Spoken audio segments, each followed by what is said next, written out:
Squint, the information broker in Stalker 2, presents you with a moral dilemma that significantly impacts your journey through the zone. First, let's look at the consequences of helping Squint.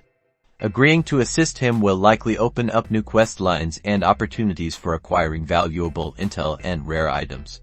However, be warned, aiding Squint might align you with a faction that others despise, potentially leading to conflicts later on.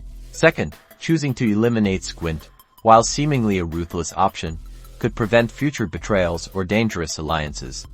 Consider the potential moral implications. Are you willing to sacrifice an informant for the greater good or to simply protect yourself from his potential double-crossing? It all boils down to your playstyle and your existing alignment within the zone. Is your gear ready for a potential faction war? Consider that alongside your current resources and Squint's potential intel. Before making your decision, thoroughly explore the surrounding area, speak with other stalkers, and gather as much information as possible about Squint's reputation and the potential consequences of your actions. Ultimately, the choice is yours. Weigh the pros and cons carefully, consider the long-term impact on your game, and then decide.